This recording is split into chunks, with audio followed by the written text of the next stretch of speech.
Hi, welcome to another episode of Let's Talk About This. I am your host, Crystal Hicks. My guest today is Alicia Caldwell. Alicia is not your typical therapist. She's a catalyst for change. She's a published author, a mental fitness strategist. She's also an award-winning speaker on a mission to empower others to become champions of their mental health. Welcome to the podcast, Alicia. How you doing? I am doing well.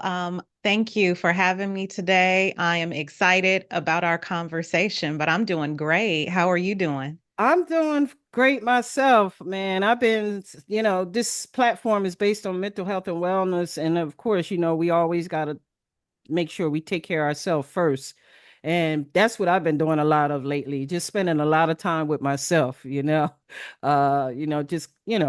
the pool, working out, just getting away from the noise of social media. And, that's one of the things that we have to do, as mental health advocates and therapists and things of that nature, because we pour into so many people and we can't forget about ourselves. So uh, I want to start my question with could you share with me a bit of information about your background and your journey that led you to become a therapist, author, and a speaker?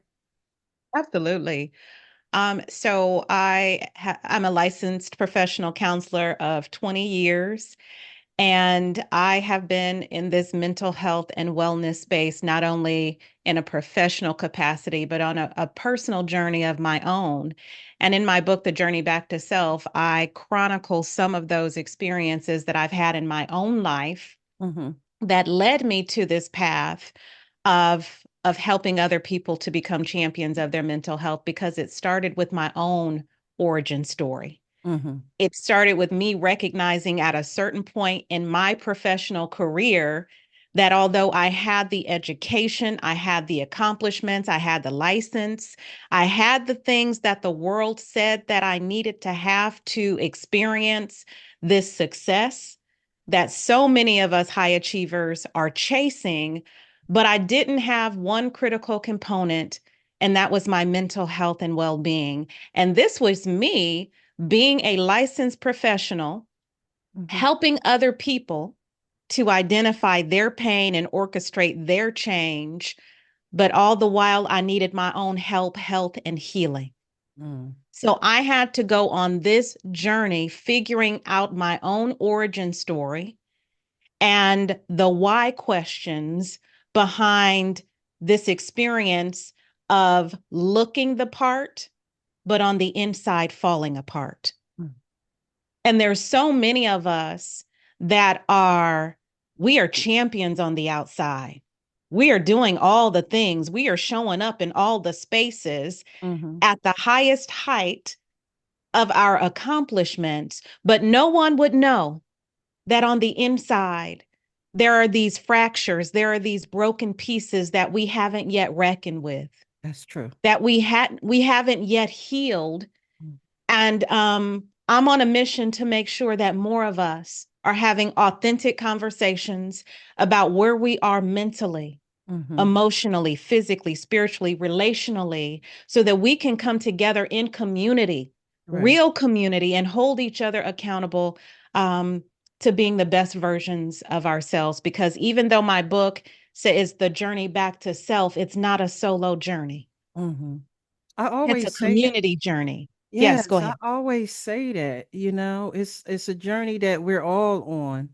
I say that a lot because people are we're everybody's on this journey together, because so many people, like you said, people need to, like, for instance, like you were saying, you're a licensed therapist and counselor, and you have to focus on your healing as well as helping other people heal.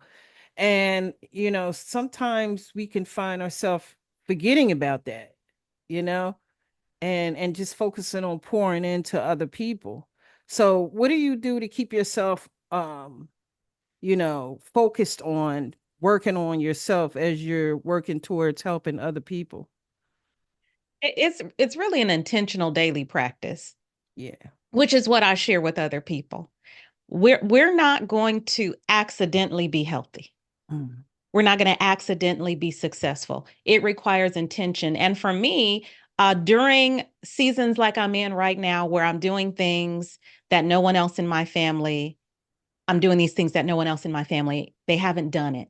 So I'm setting this foundation for me and generations forward. It requires a lot mm, of mental lifting to mm, do these things. And if we're doing a lot of mental lifting, our physical bodies are affected as well. So every day I have to be intentional about the basics. And mm, when I share about self-care, it's not these luxurious and extravagant things that I talk about. I'm talking about the low or no cost things that we can do every single day. And if we look around our households, mm, there are free self-care avenues that we can actually go into. And it's something as simple as hydrating. mm, Something as simple but effective as making sure that we get enough rest. And I won't say simple right. because sometimes getting enough rest, it just doesn't come easy. We have to be intentional about winding down in a specific kind of way every night to make sure that we are turning off the social media, turning off the television, and doing something that's relaxing so that we can get good quality sleep. Mm, mm, It's exercising even when I don't want to. And when we don't want to do it, oftentimes that's when we really need to lean into it. mm. Because if it were easy, everyone would be doing it. That's true. So when I go and work out, 3 to 4 times a week, I'm not going to sit here and lie and say I love going to the gym. It's amazing. But I do love how I feel afterwards. I Mm, do love how I feel when I'm doing it consistently over a period of time because my body feels better. I mm, sleep better. I'm stronger. The muscle tone that often deteriorates as we get older and more seasoned in life. mm, I'm blessed that I can retain some of those things when I make healthy choices mm. at least a few times a day, because I'm not gonna lie, I eat the cupcake sometimes. Yeah, me too. I have the Well, I not the have the cupcakes, but cookie. right. Well, not the cupcakes. I mean, I like to have my little junk food every once in a while, but like you said, we don't want to deprive ourselves at the same time. But Absolutely not. well, like you said, you're right. You do feel much better, when you do the things that's necessary for us to continue to keep, moving forward and helping other people. I mean, like you, I do the same thing. I work out 3 days a week, and I've actually enjoyed going to the gym. I mean, it was a point in my life that I did not like going to the gym. And I don't know if it's because I've gotten older and I appreciate what health is, what mental health and physical health is. I guess that's what it is. But I mean, I don't even feel right if I don't even go now. Um I feel like I feel guilty sometimes, if I miss a day or I miss a pool class or something. So, but yeah, we have to constantly keep, pouring into ourselves, even when a lot of times we don't want to do certain things. Absolutely. And Yeah. kudos to you for Yeah. getting to that season in your life where it has become a habit. Mm-hmm. It has become embedded into your lifestyle. And Yeah. and same for me, but I do know there's a slippery slope when I end up like right now, I have a medical boot on because I have a toe fracture. So there were a couple of weeks where I wasn't going to the gym because I was trying to figure out how can I do what I was doing with this boot on. So I was making excuses. Mm-hmm. But the truth is, I can still go to the gym even with this boot on my foot because guess what? I've seen people at the gym with a cane. Yep. I've seen people at the gym after they've had a stroke, Yep. Mm-hmm. as they're battling cancer and all types of different levels of adversity. They are at the gym doing what they can do with modifications. So who am I to say because I have a medical boot that's inconvenient? Mm-hmm. It's not a barrier unless I allow it to be. That's So true. I've been back at the gym, modifying my workout routine because I want my body to remember Mm-hmm. who Mm-hmm. this body is and what it's designed to do. And it's a slippery slope for me, at least, to going from working out consistently to making excuses and not going. And I don't want to allow myself to get on that slippery slope because like you recognize, Mhm. our health is our wealth. Yeah, If our minds and our bodies are not in good working order, all the things that we desire in life, they're not going to happen anyway. that's true. So put things in their proper order Hmm. so that we can show up in all the spaces that we occupy at our best.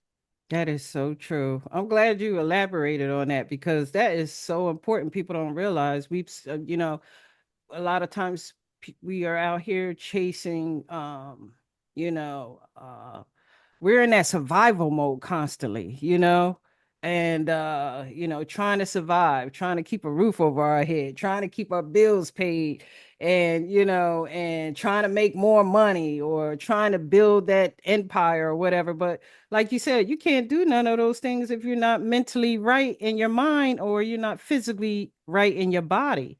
And both of those things are connected, and it took me a long time to realize that, and I only realized it through not only my own struggles, but the generational curse within my family, and of mental health uh, uh, problems, and being able to break that curse, and educating myself. So that was like how I was able to come to terms with the fact that, okay, I need to work on my mental health. I need to work on my physical health, and I need to break this curse in my family. Yeah. Mm. I love that you Yeah. have recognized that perhaps you're going to be the first person in your family to do these things and you were courageous enough to do it because it's not necessarily easy Right. to start building from ground zero what you haven't seen within your family of origin. Mm-hmm. So part of my mission is to have these conversations about trauma. We talk a lot about generational trauma, Yeah. but we're not talking enough about generational healing. Mm-hmm. It's happening, it's possible, and that there are steps that we can take to make that a reality for ourselves and generations to come, and Mm-hmm. even generations that have come before us Right. who are still alive today that can witness our healing and say, if she can, maybe I can too. Mm-hmm. Maybe it's not too late for me. I've had people for, ranging in age from early 20s to mid 70s read my book Mm. and share with me the transformational impact that it's had on their lives. You're never too young. Mm-hmm. You're never too old to make a decision that will change the direction of your life. I believe that wholeheartedly. Mm-hmm. And the women and the men who have shared with me about the experience with the book, they are evidence of that because they're going back and saying, you know what, these things happened to me when I was a child, but it's not the entirety of who I am. I Mm-hmm. can think differently, I can Mm-hmm. feel differently, and Mm-hmm. I can take a different action, even if I'm in my mid 70s. Mm-hmm. It's not too late. I'm still breathing. It's not too late. Mm-hmm. So I'm glad that you are also a part of that mission because you're doing the same. You're setting the foundation for yourself and those who will come behind you. Yeah, and which is very important, because we didn't have these conversations. I talk about that a lot, that we didn't have these conversations coming up. We wasn't taught how to deal with our emotions in school. We wasn't taught how to deal with our emotions in our family, so, which is things that which is things that I think should be implemented into the schools now, because the things that they teach children in school is not necessarily things that we're going to need in their life, like mental health, and wellness, and your how to handle finances, or things that's important that we need, that we're going to be using in the reality of life, other than things that we're not going to use, so I think that's really important. How do you approach the topics of mental health and wellness, being in your work as a therapist and speaker? I approach it like any other topic. It's an important conversation piece, not only for us in small groups, but larger on a larger community scale within the schools, like you mentioned, within Mm-hmm. organizations, Right. just like we are training up our children, the workforce. We're training them on all of these other pillars, right? Like these are the things that are necessary for you to be successful. We Mm-hmm. need to make sure that the conversation of mental, emotional, relational health, that is a part of the conversation. So Mm-hmm. I just go into it just like I would talk about anything else. It's like Mm-hmm. how are you doing mentally? Mm-hmm. You're Mm-hmm. you're out here knocking it out the park as an athlete. You're knocking it out the park in your profession, but how are you doing on the inside? Mm-hmm. Mm-hmm. Because like I mentioned, oftentimes we're winning on the outside, but we're struggling on the inside. And I've found time and time again that when you give people a psychologically safe space Mm-hmm. to have the conversation, they are ready for it Yeah. because it's not common. Yep. Most of the time we're saying, how are you doing? But we're not even sticking around long enough to hear the answer. That's So true. we have this standard, I'm doing good. How are you doing? Mm-hmm. But if we set the tone and say, no, like, how are you really doing? Right. There's a lot going on in the world for us to be worried about, anxious about, discouraged about. Mm-hmm. How are you doing with all these things that you're witnessing in the headlines, Mm-hmm. that you're observing in your community? How are you doing Mm-hmm. Mm-hmm. with your mental, emotional health? How are you coping? What self-care practices are most helpful for you? Right. It's having the deeper and more authentic conversations, and it opens the gateway Right. for us to thrive not only as individuals but as communities, as families, and someone has to take the lead on that. And as an individual, it may be you. Yeah. And Yeah. not everyone is ready for the conversation, and I'm okay with that. If you're Mm-hmm. not ready for it, that's okay, but I'm still going to be that individual that's okay with going first. If I'm the first in my family, so be it. If I'm the first to walk up to you and get you going on that conversation, so be it. I see it as a blessing Mm-hmm. to be a pioneer, Mm-hmm. to do those types of things, because if someone is not doing it, there's so many others that won't feel confident enough to do it as well. That's so true. That is so true. We have to normalize these conversations. We really have to normalize it. I mean, because like you said, it's so easy to just ask a person, you see a person every day and you might speak to them and be like, how you doing? They be like, I'm doing all right. But that's just deep down inside, they really not doing all right. They really not telling you the truth as to what they're doing, what's going on the inside. It just became a natural reaction for us to say, oh, I'm doing okay. I'm fine. But, deep down inside, that person ain't fine. And I found that with certain people that I've ran into. It's like, they didn't, I guess because they got so used to not talking about what they were dealing with, that it became a natural reaction to just say, oh, I'm doing fine, you know. And like you said, we need to have more open, safe spaces for people to just talk about, because we suppress these issues that we're going through, for too long, you know Absolutely. so yeah. And you mentioned, normalizing those conversations. Mm-hmm. Um, and again, that the psychological safety is important because Yeah. there are some environments where they say, let's talk about it. Mm-hmm. And then when you get into the nitty-gritty discussions, they want you to pause on that, or they're not comfortable. Let's talk about everything, but we can't talk about that. Mm-hmm. And that will shut people down. Yeah. Now, there are times when if I'm having, a book discussion or a group discussion, and someone's talking about a specific topic that maybe isn't best suited for that environment, I'm still not going to shut that person down. I will say, that's a good conversation for us to have offline. Mm-hmm. Let me reach out to you or send me an email so I can get you some resources Mm-hmm. that can help you to go on into that deeper level that you're wanting to go into. Right. But I want people to understand that bringing the entirety of who you are into spaces, that's how we go from surviving to thriving. Mm-hmm. Because so often we're keeping parts of ourselves undercover, Mm-hmm. Mm-hmm. even from the people that we love. Yeah.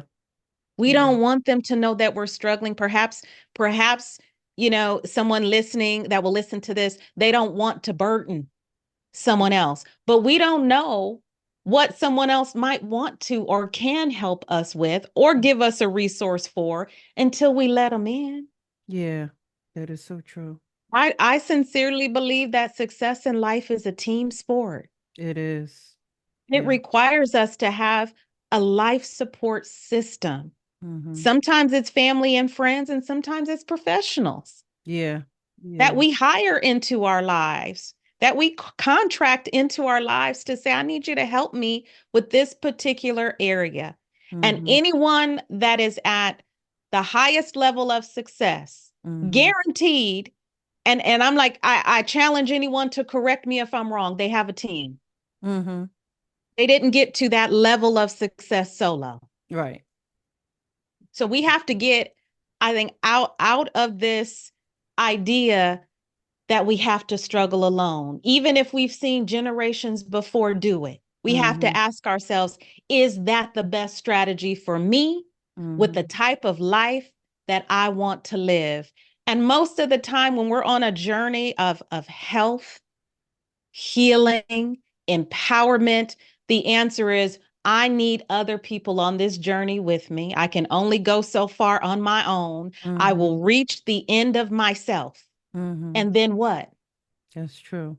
What will you lean into then? And my hope is that it's a support system. And I'm a woman of faith. Not Mm-hmm. everyone is, but I know there is a higher power for me. There's a spiritual component that even if I can't turn to anyone else, that will be my channel. That will be my go-to. I Mm-hmm. have a sturdy support system. If I need someone to talk to, when I feel disrupted on the inside, I have people I can call on. Mm-hmm. And even if I have a joyful experience I want to share, those are important too. Yeah. It's Yeah. not just our struggles, it's Yeah. our successes. Who do you go to when you're successful and you want to share the good news? Because Mm-hmm. not everyone is going to be happy when you're thriving. That's true. That Some is so people are true. going to be waiting and rooting for you to fail. And I just say win anyway, succeed anyway. Mm-hmm. And make sure that you have your community, your support system that is going to root for you, whether you are doing good, bad, and everything in between. Mm, that is so true. That is so true because especially in today's society, I worry a lot about the younger generation. Because there's this new technology and they're born into the social media world and I worry about them being so overwhelmed with, so much information um at the palm of their hands.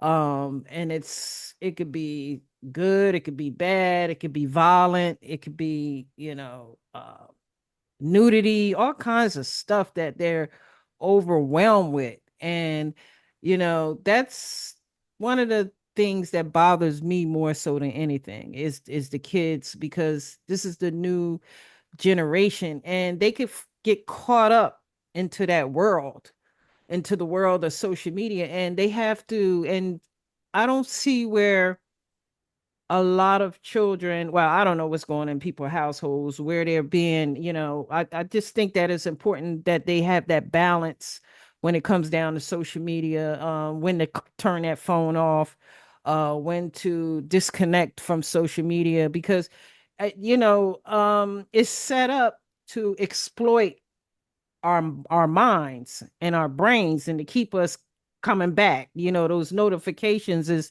to keep us clicking and to come back on there, so I worry a lot more about the children, because they're the next generation and they're coming behind us, and they're going to have some sort of uh thought process to where they're going to be able to think on their own and make better choices. You know what I mean? So that bothers me more so than anything. Because adults are going to, they can make this they can make decisions, or they should be able to make the right decisions. But you have these young ones that's coming into the world, and they can get so caught up. And what is your perspective on that when it comes down to the children Um, in this new technology age that they're in? my initial thought on that is, and I've said this to others as well, we're expecting our youth to have a greater discernment Mm-hmm. than we do. Right. I see so many adults who complain about youth and technology. And then I look around and I see all these adults connected to the Mm-hmm. technology, the same technology that they are saying our youth need to do better. They're not doing better in Right. that exact same area. They're connected to their phones for hours and hours a day. They're Right. watching the TikToks. They can't get off of the social media That's true. feed. That's true. So if we want our youth to have greater discernment, greater skill in the area of social media, we have to lead the way. Mm-hmm. We have to give them some viable alternatives. If they're Yeah. not going to be on social media, what do we have for them to do? Right.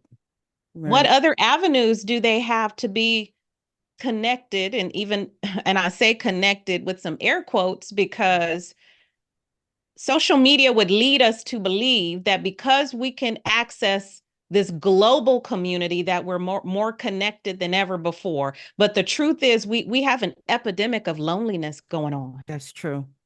We have more access and an increase in loneliness. So we have to ask ourselves the question, what is that about? Mm-hmm.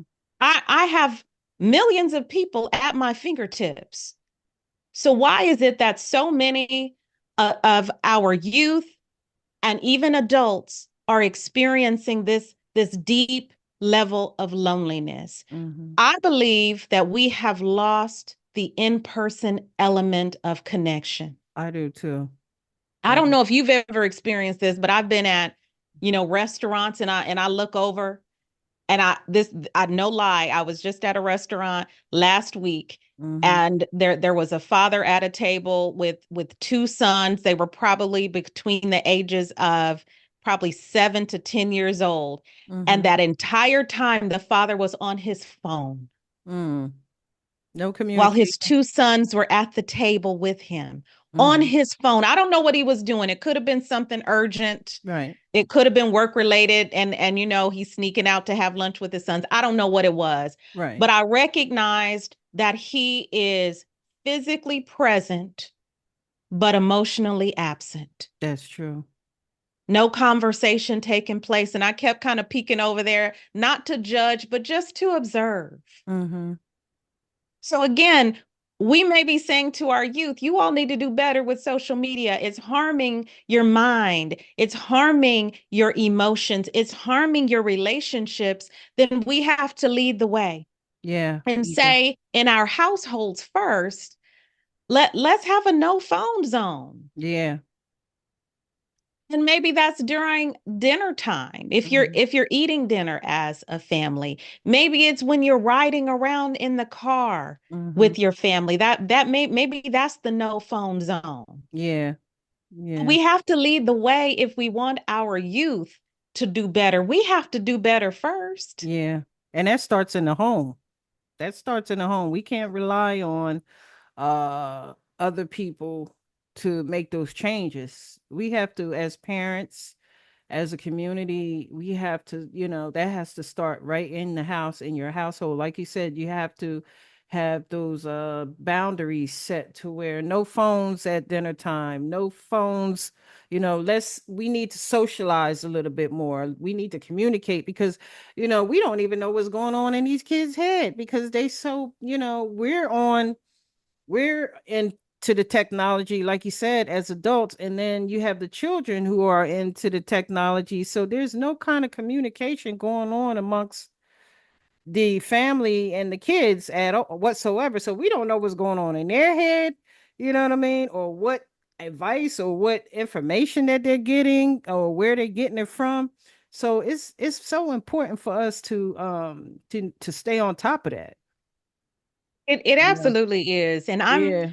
I would never say I don't think it's realistic for most to be 100% offline. That's Right. not realistic for most people. Right.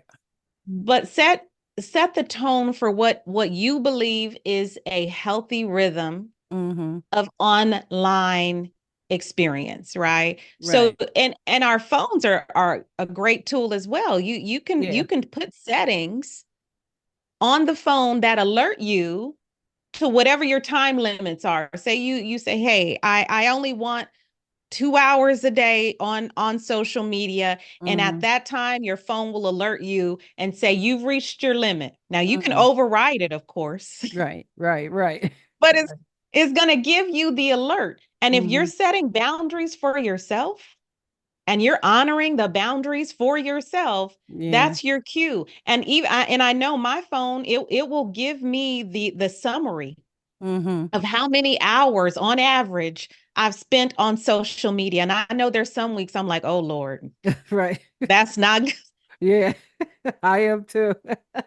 because Yeah. there's some weeks that I'm Yeah. heavy on, the social media and doing the things. And it doesn't matter for me if it's for business or for personal reasons. Right. It's not healthy for me because I'm coming across all types of headlines. It's Yeah. sucking my time away from in-person That's experiences true. that Mm-hmm. that now I haven't had because I'm online doing whatever it is that I'm doing. So there are Mm-hmm. times where I'm very intentional, where I just don't have a phone or television on because I need to remind myself that my brain is okay with silence. Yeah. Yeah. Yeah. Yeah. My mind is okay with not having a digital presence. So Mm-hmm. I'll make sure I'm like, for what I'm not going to listen to anything, not even a podcast, because I do enjoy having a good podcast on in the background. Right.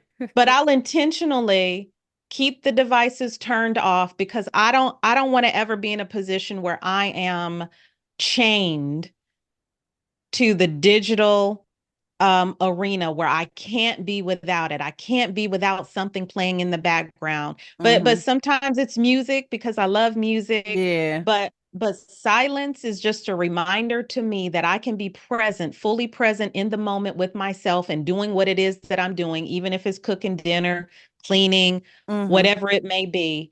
I am okay with silence and solitude and that my brain gets a break Yeah. from the digital input.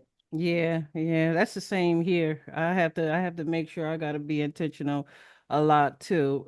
Even though, I use social media for business purposes or to post something positive or, share a good affirmation, but it's easy to get addicted. So you have to really I know for myself I have to set boundaries for myself because at one point I used to be hooked onto Facebook. I remember spending hours a day on Facebook, and like you said, it sucked all of my time away from me. I didn't get anything accomplished.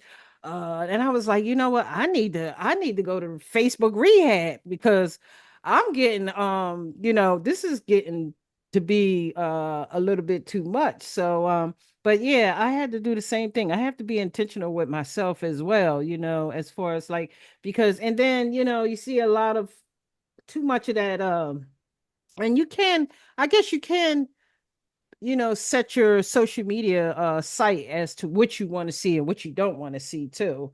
For instance, we see a lot of you might see a lot of violence and stuff like that. You can also shut that stuff off too. I noticed on your phone that tells you how much you want to see and how less of it you don't want to see. So but that's so important. How do you stay motivated and inspired in your work, especially when dealing with heavy subject matters or challenging situations? So motivated and inspired. Um, to be honest with you, there are days that I'm not motivated and I'm not inspired, Mm-hmm. but I am committed. Okay. There will be times where we don't feel like doing the thing that we've been assigned to do, Mm-hmm. and that is a very human experience. Right. So I don't fault myself for that. I'm a human being, so I put myself um in this category of humanity, that there's Yes. going to be days where I too am discouraged, Yep. days where I too look at the world and say, I don't know. Mm-hmm. I don't Mm-hmm. know if what I have to offer is truly going to make a difference. It's wild out here. It is. But the difference maker is I am committed. Mm-hmm. I am committed to what I believe I've been assigned to do in this world. And even if I don't feel like it, who am I not to get up and do the thing that I believe that I am the divinely gifted in doing, and someone else is maybe waiting for me to show up and do that thing, even though I'm not inspired. Mm-hmm. So oftentimes, when I get to that place where I too am discouraged, I have to remind myself that this is an assignment. Mm-hmm. And back when I was in college, I had assignments that I didn't want to do, Mm-hmm. but I still did them. Mm-hmm. I Mm-hmm. still pushed through. Yeah. I still stayed up late and studied. Mm-hmm. I still spent hours writing that paper and turning it in because I had committed to my educational process. Mm-hmm. So now I'm committing to this process of changing the world one mentally empowered person at a time. Mm-hmm. That's my assignment. Mm-hmm. And if I have to stay up late, so be it. Yeah. If I have to get a study group to make sure that I have my support system Mm-hmm. rooting for me and saying, you got this. I know you feel low today, but you won't always be in that place. Mm-hmm. You can do this. Mm-hmm. I am on an assignment Right. and I'm willing to do it whether I'm motivated or inspired or not. I am Mm-hmm. grateful that most days I am inspired to do the work that I do. Yeah. But when I'm not, I show myself a great deal of compassion. Mm-hmm. I give myself permission to take breaks. I Mm-hmm. give myself permission to have those off days where I'm like, my creative juices are not flowing today. Right. In fact, that headline that I just saw, it has me feeling low. Mm-hmm. My vibration has gone down. I need to lean into my self-care. I need to lean into my support system so that I can recharge my own battery. I That's can't true. be at my best for anyone else unless I show up at my best for me. That's true. So the last few days, I've been giving myself those type of days Yeah. where Yeah. I'm like, today's not a creative day. Yeah. Yeah. Today is not an inspiring day. I don't have anything inspirational to say. Mm-hmm. It's except I'm prioritizing myself today. I hope you do too. Yeah. That's so important. That is so important. What advice do you have for listeners who may be struggling with mental health or seeking personal growth and development?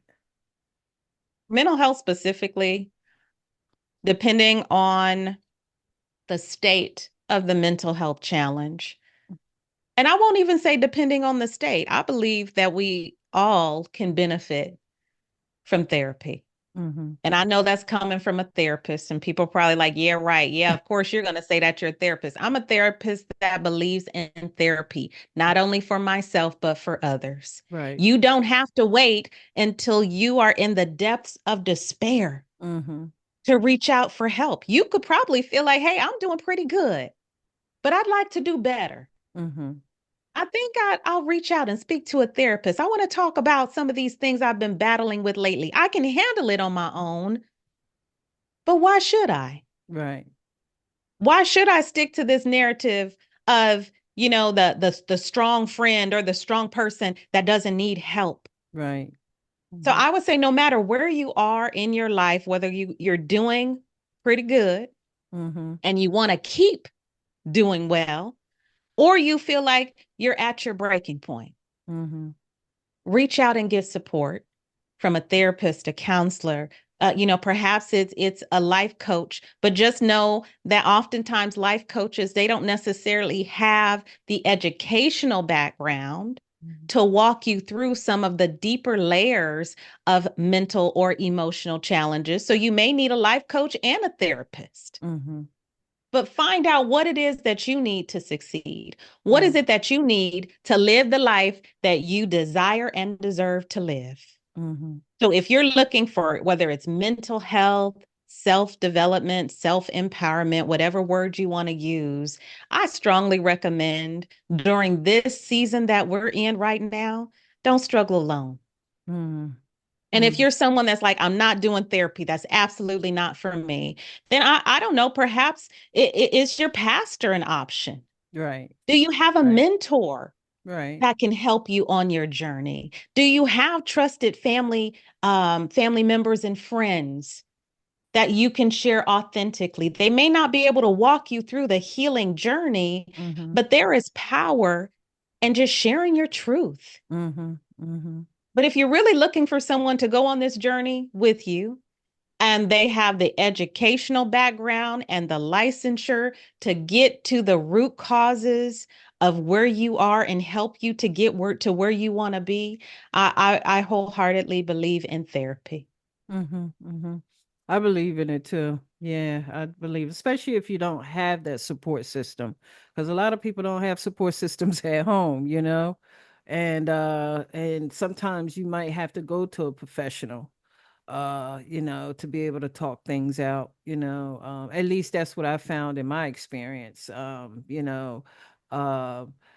just having someone who can help me through that healing process, or the healing process that I had to go through, because, like I said, it's a constant thing. It's something that you work on every day. Your healing is not something you start and stop. It's you got to keep working at it. And that's what I found out, a lot of. How do you integrate your various roles as a therapist, author, and speaker to create holistic approaches to helping other people? Mhm. I don't, at least for me, I don't feel like there's a lot of like integrating the roles because Mm-hmm. no matter what I'm doing, I show up as me. Mm-hmm. If it's author Alicia Caldwell, I show up as me. Mm-hmm. Therapist Alicia Caldwell, I show up as me. Wife Right. Alicia Caldwell, I whatever role that I'm in, that Mm-hmm. they're different um maybe conversations or strategies or dimensions that are present during that, but I show up as who I am. Mm-hmm. And Mm-hmm. that's on a personal and professional level. So even Right. when I'm having discussions about my Mm-hmm. book is very much about who I am as the Mm-hmm. woman that Mm-hmm. I used to be and the woman that I am today and the woman that I still aspire to be. Mm-hmm. When I was having, I don't take one-on-one clients as a therapist anymore, but when I was doing that, I was still showing up as authentically me. Mm-hmm. Yes, I had my strategies, my therapeutic strategies that I weave into that, Right. but it was still me. So Right. I move fluidly Mm-hmm. through all the different things that I do because I have committed to just showing up with authenticity, Mm-hmm. which sadly is not as common today as we would like for it to be. So when someone does it, people gravitate toward that because Mm-hmm. as like I am sharing all of who I am in Mm-hmm. ethical ways and professional ways, but I want people to know that you can still be successful even if you don't have it quote unquote all together. Mm-hmm. That's You true. don't have to pretend that you do. That's right. And you're still powerful. You're Mm-hmm. still worthy. You're still valuable. Even if you don't check off all the boxes that the world would say you have to check Mm-hmm. off. Even if you don't look like the world would lead you to believe that you have to look to Mm-hmm. be worthy and palatable to the people in your work environment. You are Yeah. worthy and you are valuable just because you woke up today. You Mm-hmm. don't have to check off one other box Mm-hmm. to know that you are a beautiful, powerful, and brilliant individual. But what you do need to do is to prioritize yourself and do the internal and external work to become the person that you say you want to be. Mm-hmm. But that's not connected to your value and your worthiness. Right. Yeah.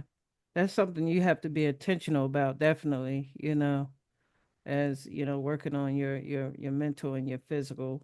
I believe that had my mother worked on her mental health, she would have lived longer. And it's funny because I didn't start putting pieces to the puzzle together until I started educating, becoming self-aware. When I started becoming self-aware, that's when I started learning. I'm realizing, okay, so that's why my mom did this, or this was the reason why she didn't take care of herself. Like all these different things, it just start like pieces of puzzles just starting coming together once I became self-aware, through my own personal struggles. But yeah, I mean, I just think that it's very important for us to make sure that we prioritize ourselves first. That is so important because we can, I know for me, I could get so caught up into like helping other people that sometimes I could forget about myself, and I'd be like, oh my God, let me hold up and take a break for a minute. I need to go, let me go on a vacation. Because I'm taking it into, I'm starting to, when you start to deplete, and I had to realize that, okay, no, you need to take care of you first, and before you start doing all these other things, even when it comes to family, even when it comes to friends or whatever, you need to make sure you take care of yourself first. So, but are there I think I want to there's one other question I want to ask. As far as your book Journey Back to Self, can you share a brief overview of the main themes and the messages in your book? Absolutely. And Yeah. I got my book handy right here. Here you Yeah, let's go. show that book. We need to see it. The Journey Back to Self. All right. Yes, The Journey Uh, Back to Self, a guide yeah. to unlock your peace, power, and prosperity. And Uh, within the pages of the book, I share chapters of my story. Chapter one starts with self love, mm-hmm. and chapter 10 ends with self forgiveness. And Mm, there's other chapters, self focused chapters, self care, self confidence, mm-hmm. self image, self development, self preservation. I hit on these different chapters and I share portions about my life, but I don't end there Mm-hmm. because I wanted the readers to have not just a feel good story, Mm-hmm. but a roadmap so that they could navigate their own stories. Mm-hmm. So I take the personal and the professional and I merge the two. So at the end of every chapter, there Mm-hmm. are key takeaways for any reader that says, okay, I want to go on this particular journey myself. I want to nurture my self love. Mm-hmm. I want to nurture my self-care, my self-forgiveness. And they may be left saying, well, what's next? I Mm-hmm. give the takeaways at the end. There are activities Mm-hmm. within the book, every chapter. There's an activity called In the Meantime. Mm-hmm. So while you're contemplating what you need in order to be successful mentally, physically, spiritually, relationally, you have a little bit of a blueprint that can get you going on that journey. So Mm-hmm. it's a self help guide Mm-hmm. and a memoir of sorts. Right. It's a roadmap. And my hope is that it will ignite the reader to go on this journey for themselves. The stories are about me, Mm-hmm. but this journey is about us. Mm-hmm. It's about us coming together. And this is a coming together, even if I never know your name. Mm-hmm. It's a coming together on this journey back to who we are, Right. who we want to be, Mm-hmm. and how can I become that person? Mm-hmm. And don't stop there. Who do I need on the journey with me? It may be a therapist. Mm-hmm. It may be family members or friends. Right. I don't know who it will be, but it's encouraging those who are and you don't have to be, like I said, in the deepest place of despair. Right. You may be experiencing a transition in your life. You may be someone that's on the verge of wanting to get into therapy, but you want to do a little bit more self-help first to see if you can move the needle. Right. But this book is it's really an interactive experience. Mm-hmm. I've received great feedback. I have therapists who are using it in Mm-hmm. in collaboration in partnership with their clients, and I'm just grateful Yeah. that I could share my story so other people feel empowered Mm-hmm. to share their own. Wow. That's nice. That's nice. So, what I have one other question before we close out. Who do you hope will, well, I guess you pretty much said that and you kind of elaborated on that. In what ways do you think your book can help readers on their own journeys and self-discovery? Inspiring them to be open and honest Okay. about what they've been through, Yeah. what they're still going through. But not only that, the power that they have on the inside that's already there. I just want the book to help them to unlock it. Mm-hmm. I want the book to help them to understand how important internal peace is to the journey that they're on. Mm-hmm. I want to encourage them to really look at what true success is because oftentimes we hear prosperity and Right. we think of material possessions, we think of monetary pursuits, but I want to remind the reader that peace, power, and prosperity, it's an inside out experience. Right. If you have inner peace, if you have this sense of inner power and you Mm-hmm. have mental, emotional, spiritual, and relational prosperity, Mm-hmm. there's a ripple effect for all the other things. That is so true. You have more energy, Mm-hmm. more inspiration, more motivation, more commitment and consistency to go out and do all the other things, but we have to start at this foundational level of building up ourselves because Mm-hmm. like I said, for a lot of years I looked the part. Mm-hmm. I was successful on the outside, Mm-hmm. but I was struggling on the inside. Mm. And I recognize now that I would rather have my peace and well being than any material possession because I had all that Oh, tell me about and it. I was still unfulfilled. I Mm. had it. Exactly. So I recognize it. And we hear, millionaires and stuff saying that like it's not only about the money. Money doesn't bring you happiness. And we're like, yeah, right. You're only saying that because you're a millionaire, right? Right. But you don't have to be in like that $1 million club. You Right. can be thriving without having $1 million. That's true. You can have all the comforts that you had prayed for. You can Mm-hmm. have the car, the home, the money, the numbers in the bank account, the clothes, the whatever it is that you said, if I could get to this, Yeah. then I would be happy. And then you get it and you're still not happy. What then? Mm-hmm.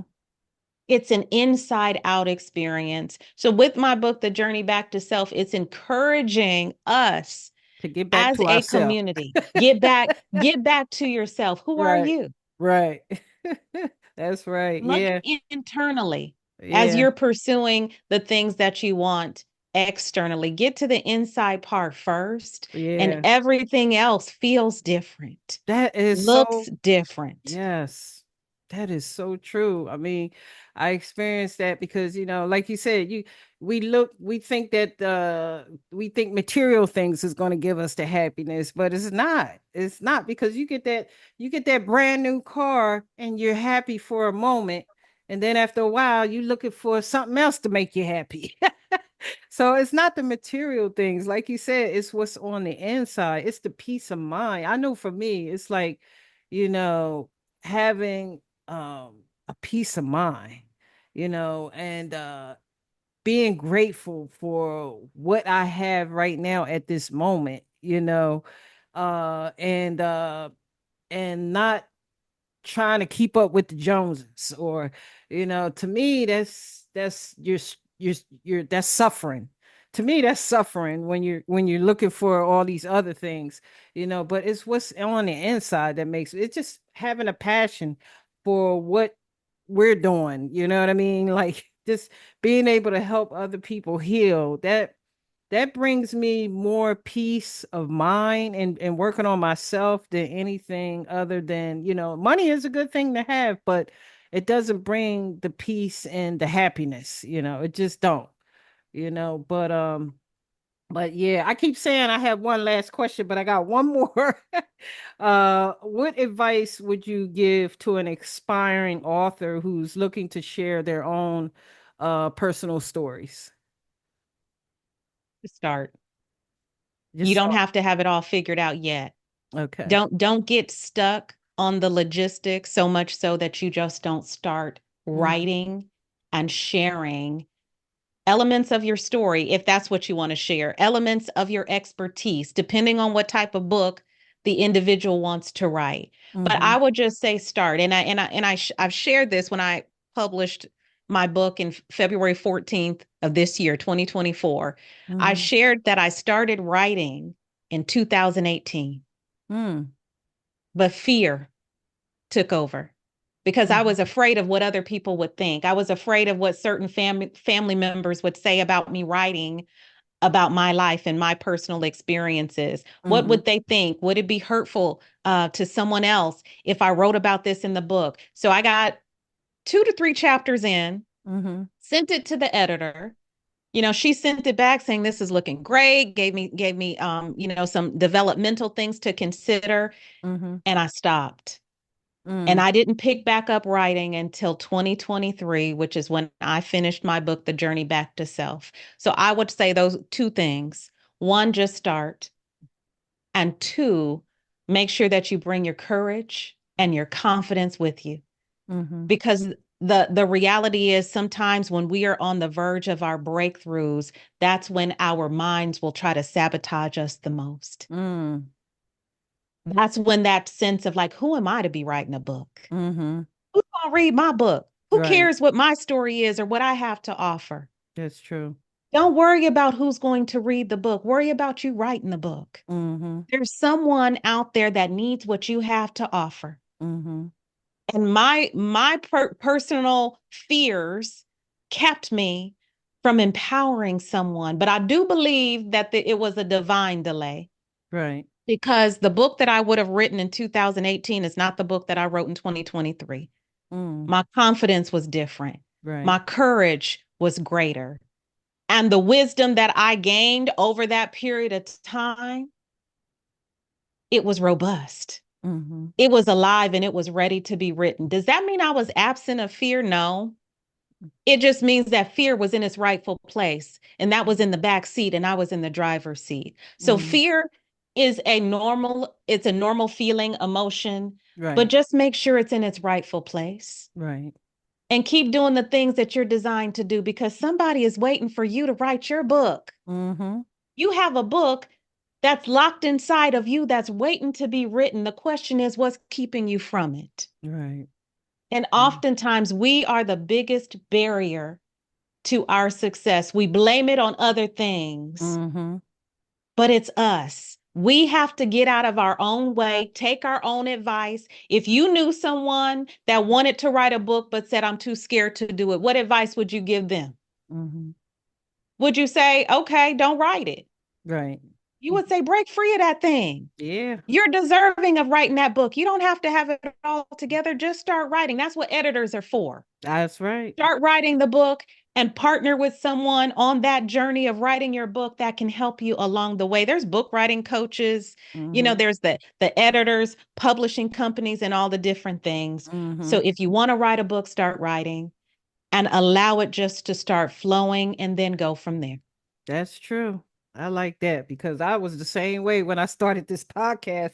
I was like, you know what? All these successful podcasters out there, they're doing great and and I'm like, who gonna listen to my podcast? I was like, you know what? I'm just gonna set my camera up, my microphone, and I'm just gonna start talking.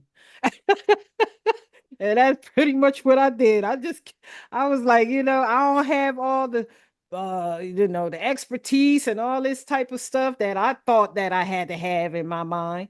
And I was like, you know what? No, I'm just gonna go ahead. I have something to talk. I have something to share. You know what I mean? I have something that somebody could relate to. So I was like, I'm just gonna go. and I've been going ever since.